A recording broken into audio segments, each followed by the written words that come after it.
Olá, estamos iniciando uma série de vídeos refutando textos mal interpretados pelos futuristas. Lucas capítulo 18, versículo 8, o Senhor Jesus disse: Digo-vos que depressa lhe fará justiça. Quando, porém, vier o Filho do Homem, porventura, achará fé na terra? Aqui nós temos um texto em que muitos pregadores futuristas vão dizer que até pregadores do meio reformado, existem bastante, que afirmam ser só a escritura, mas quando eles chegam diante de um texto como este, eles fazem uma interpretação completamente errada, fugindo do seu contexto. Qualquer versículo que os futuristas encontram na Bíblia que fala a respeito da vinda de Jesus, eles aplicam para o futuro. Qualquer texto, qualquer passagem em que Jesus venha falar, ou os apóstolos também, eles vão dizer que esse texto ele está falando da vinda do Senhor Jesus do último dia. Então, eles limitam a vinda do Senhor Jesus a um único evento que é o futuro. Mas eles ignoram que no Antigo Testamento não era assim. E nós vamos dar um exemplo para vocês, nós vamos ler um texto do Antigo Testamento e mostrar para vocês que esse versículo não está falando da vinda do Senhor Jesus em um evento que é o último dia.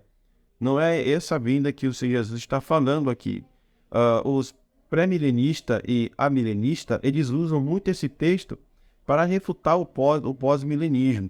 O que é o pré-milenismo? O pré-milenismo é uma visão que ensina que o Senhor Jesus ele vai vir antes do seu reino milenar e esse reino vai ser um reino milenar, um reino milenar de 1000 anos literal.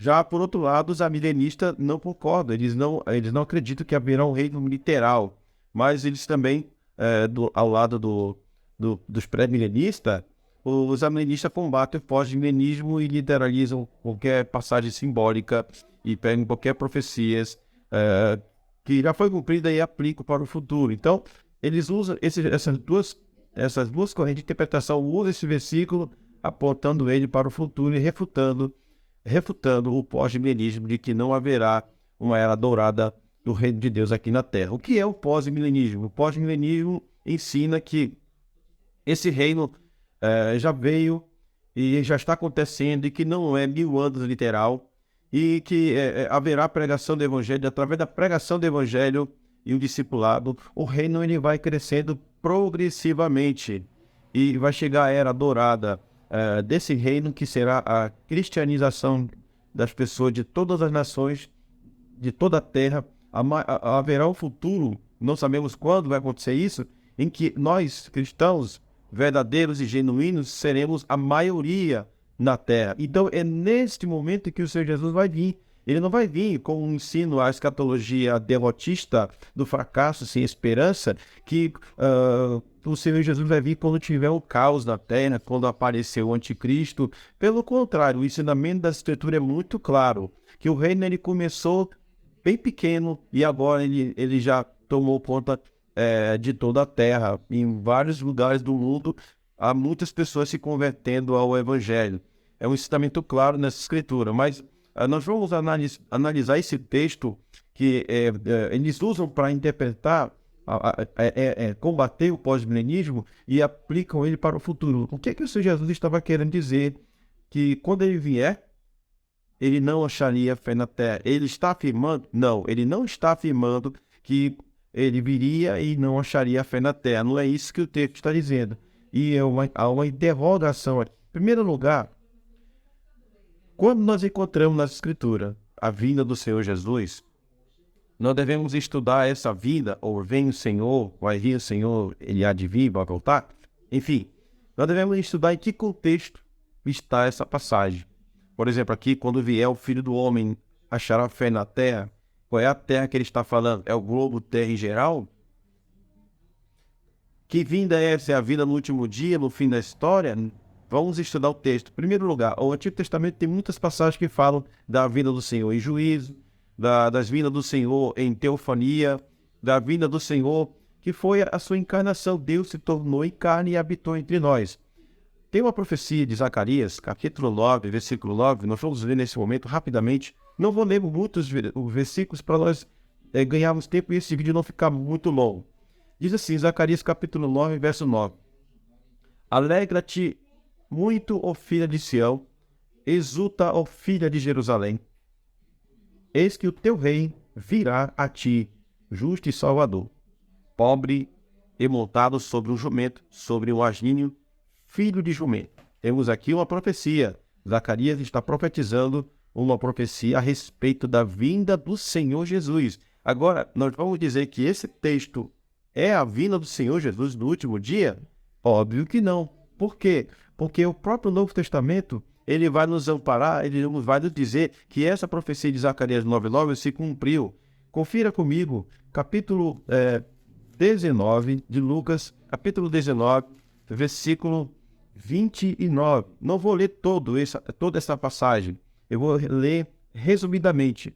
Diz assim, aconteceu que chegando no verso 29, Lucas 19, 19, 29. E aconteceu que chegando perto de Betfage, de Betânia, ao monte chamado das Oliveiras, mandou 12 seus discípulos, dizendo, ide à aldeia e tal, pegue um jumentinho e traga para mim. O Senhor Jesus deu todos os detalhes que aconteceria. As pessoas vão perguntar para quem? Ele diz que é para mim, que é para o Senhor.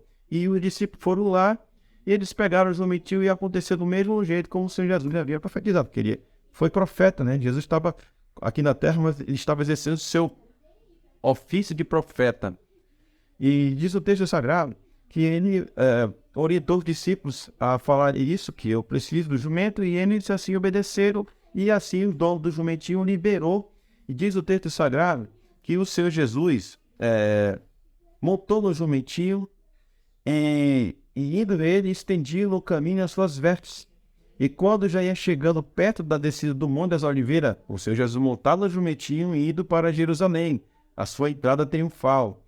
E toda a multidão dos discípulos, regozijando-se, começou a dar louvores a Deus com voz alta, por todas as maravilhas que tinham visto, dizendo, bendito o Rei que vem em nome do Senhor, Pai do céu e glória nas alturas. Chegamos numa conclusão, lendo esta passagem, que Zacarias estava profetizando a respeito dessa visitação de Deus na sua entrada triunfal. Há muitos judeus esperavam que o Messias viria montado em um cavalo, com um grande exército. Mas a entrada triunfal do Senhor Jesus foi muito simples, foi muito humilde, montando o jumentinho.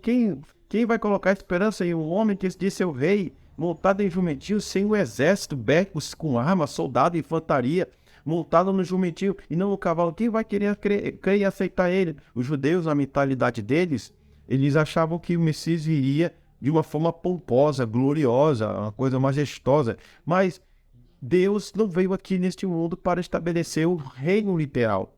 Ele veio para começar uma grande obra dentro dos homens, libertando eles do poder das trevas. E o Senhor Jesus, nessa entrada triunfal, ele foi muito desprezado, ele foi muito rejeitado pelos incrédulos que não tinham fé. Agora, nós entendemos que o profeta Zacarias estava profetizando a respeito dessa entrada triunfal. E o que o Senhor Jesus havia dito? Quando vier o Filho do Homem, encontrará fé na terra? Em primeiro lugar, essa vinda não é a vinda no último dia. Essa vinda é a vinda de Jesus, exatamente como diz aqui o texto, a sua entrada triunfal em Jerusalém. E essa terra que diz que ele vai encontrar fé na terra, essa pergunta, e não é uma afirmação, é a terra de Jerusalém, de Israel. E é óbvio, e é claro, e é evidente que o Senhor Jesus, quando entrou em Jerusalém, não encontrou fé, não aceitaram ele, não abraçaram ele, não creram nele, porque eles não tinham fé. E o texto vai dizer ainda, Lucas continua no verso 40, dizendo que o Senhor Jesus entrou e diz assim, respondendo, digo-vos que se estes se calarem, a própria vida larão. Verso 41. E quando ia chegando, vendo a cidade, o Senhor Jesus vendo a cidade de Jerusalém, chorou sobre ela. Agora observe bem que o Senhor Jesus vai dizer a respeito dessa vinda que é chamada de a visitação de Deus. É sobre isso que Zacarias estava profetizando, e é sobre isso que ele estava falando no versículo 8, no capítulo 19 de Lucas. Ah, se tu conheceste, Jesus chorando em lágrimas disse essas palavras. Ah, se tu conhecestes também, ao menos neste teu dia, em que a tua paz pertence, mas agora isso está encoberto aos teus olhos. Por dias virão, sobre ti, em que os teus inimigos te cercarão de trincheira, e te sitiarão, e te estreitarão de todas as bandas, e te derribarão a ti e teus filhos que dentro de ti estiverem, e não deixarão em ti pedra sobre pedra, pois não conheceste o tempo da tua visitação.